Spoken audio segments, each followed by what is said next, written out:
So, as Lisa mentioned, she asked me the following question: why unsophisticated, politically unaware, and blueprint approaches to justice reform do not work?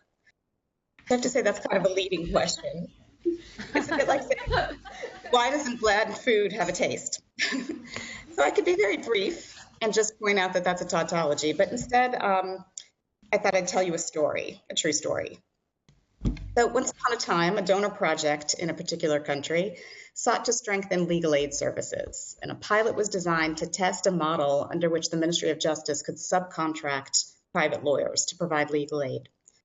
The ministry agreed, but limited the scope to cases of in absentia defendants, where defendants were basically nowhere to be found. Now, everyone agreed because they thought, well, that's true. There's a very high number of in absentia cases, and wouldn't it be nice to get these off the docket? So after a while, the donor grew a bit suspicious about this and started to look deeper.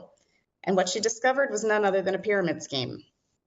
The reason there were so many in absentia cases is as follows. Police or prosecutors would pick up offenders, mostly traffic cases, and detain them.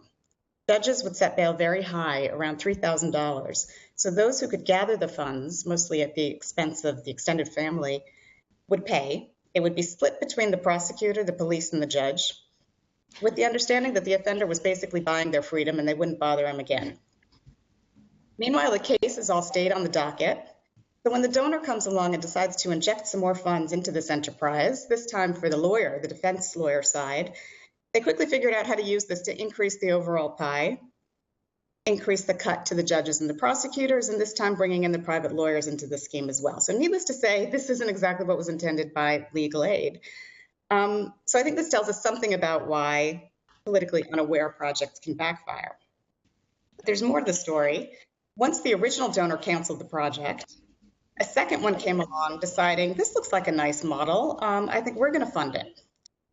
So, there's a blueprint for you. And of course, needless to say, also with the same results as the original one. So I use this story to segue into what my colleagues Doug Porter, Alex Berg, and I have described as the 4 typical outcomes of a justice project. First, they can do harm. So the story I just told is an example. And basically, unintentionally, they end up reinforcing the very power structures and the very dynamics that create the injustice in the first place. Another one, I hesitate to mention this because, it's not completely clear, but there's some evidence in Somalia, at least on the military side, and questionably about the police, that donors that are paying stipends and equipping police, basically on the assumption that there's not enough money, so if we pay their salaries, they're going to start to act like police, but pretty good evidence that it's not only not improving state policing, but it might be further undermining it by financing other militias. And lots of stories of that very donor equipment being sold on the markets and being bought by Al-Shabaab.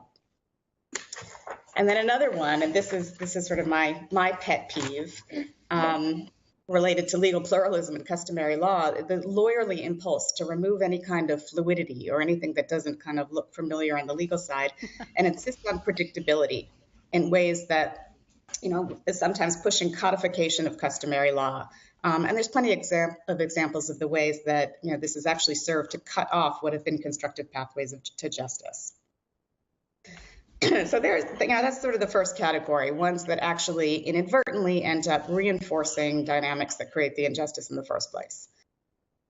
The second kind of category is projects that basically bounce. They don't do harm, but they don't really do any good either.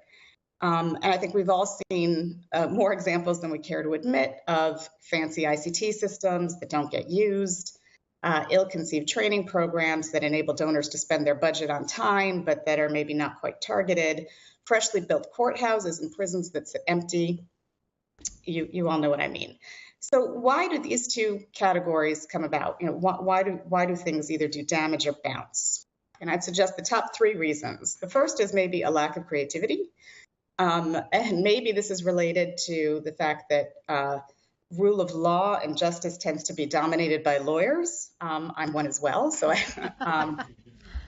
but I think, I always use the quote that Mark Malloch Brown, although apparently he was quoting some U.S. Supreme Court justice, the rule of law is too.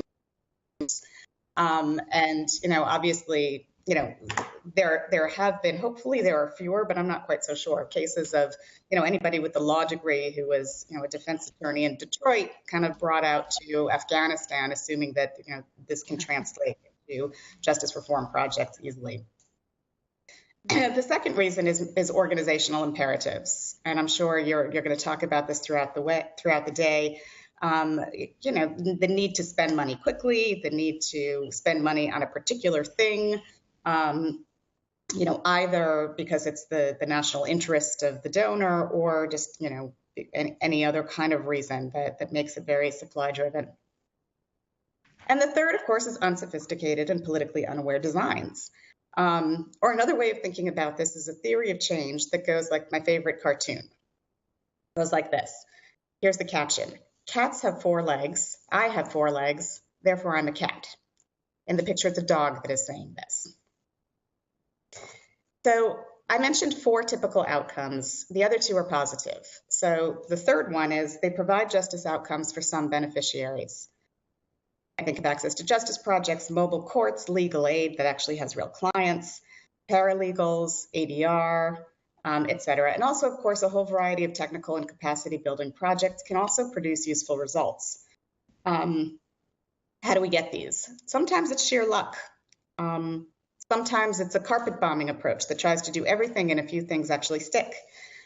Sometimes it's more deliberate, using very narrow targeting on a particular focused objective and focused problem. And sometimes it's about sophisticated and politically aware approaches. So where the latter is used, the third category can actually turn into the fourth, which is projects that not only deal with symptoms or provide goods like that during the life of the project, but that actually address the underlying forces, the power relations, the norms, in ways that ultimately transform institutions such that they deliver justice in a sustained, embedded way beyond the life cycle of the project. Excuse me. And that, of course, is the grail. That is what we're all looking for. So how do we do it? What does it mean to use sophisticated, politically aware approaches? So I'll say 3 things that it is not. The first is it's not about getting buy-in or ownership, local ownership, as we use the term, of a donor project. It's about a different way of engaging and designing projects that doesn't presume to know the solution from the outset. The second thing is it's not some kind of magic, super iconic project yet to be invented that if we were just smart enough, we'd figure out.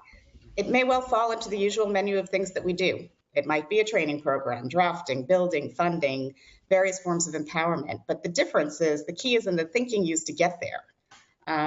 A broader analysis of power, politics, et cetera, and how it travels in justice work that really informs exactly why that approach is chosen and what it's going to do. The third thing it's not just about being smart, and something that is true but kind of scary to admit about all this is that we can't predict outcomes. No amount of political thinking ahead of time is going to guarantee that you're going to have a success. And so here it's about process. And this is sort of foreshadowing the discussion you're going to have on PDIA. How does one be flexible and responsive and adaptable as we do a constant kind of sophisticated political analysis, not just a one-off thing. So how do we do it? That's the subject of the workshop, I guess, and I look forward to hearing all of the insights that you all have in the examples. So just to finish here with a few words about how we're trying to deal with these issues a bit at the bank. And we've been doing a lot of thinking and some innovative ways of trying to actually do this on the ground.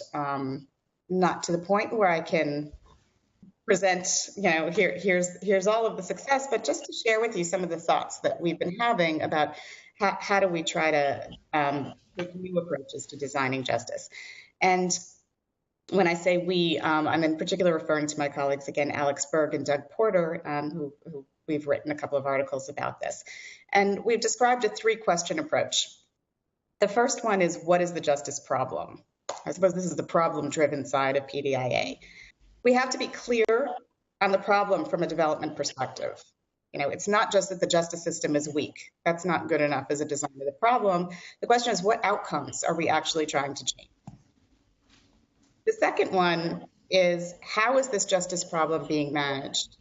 And the idea here, again, is not to look just for the deficits and the dysfunctions and the gaps in terms of how we would ideally like to see it managed, but to really try to understand how it is being managed, looking at the broad array of institutions and actors, including beyond the justice sector, that might actually be having an impact on the kinds of issues.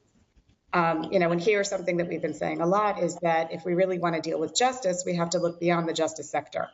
Justice sector, courts, police, all of that have a certain role in this. But if you're looking at justice outcomes, any number of organizations, whether they're formal, informal, whether they're other line ministries in other sectors, that really have that might have a more immediate role, really in mediating the kinds of rights and entitlements and issues that generate the justice or unjust outcome.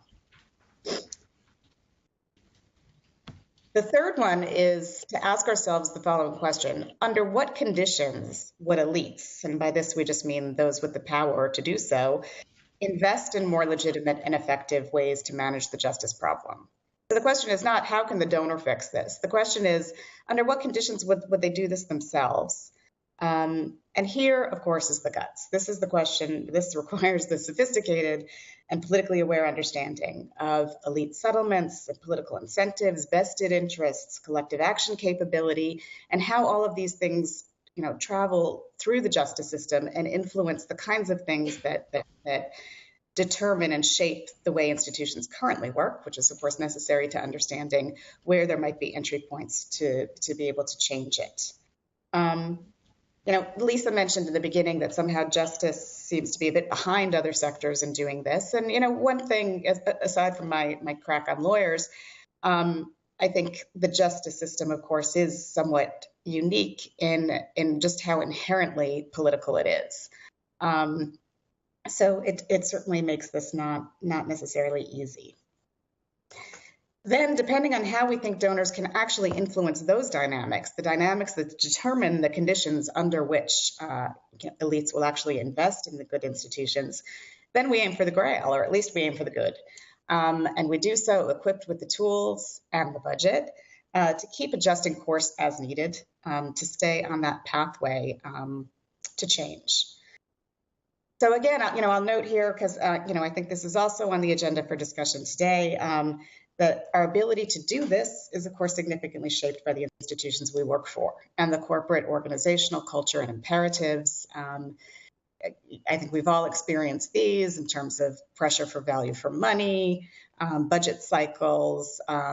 Certainly at the bank, we're experiencing this also in terms of a squeeze on the kinds of budgets that actually do the supervision or analytical work, sort of trying to push more out the door in terms of either project spending or lending. So yes, it's an uphill battle, but I would say it's one that is certainly worth fighting. So I will stop here. Back to you, Lisa.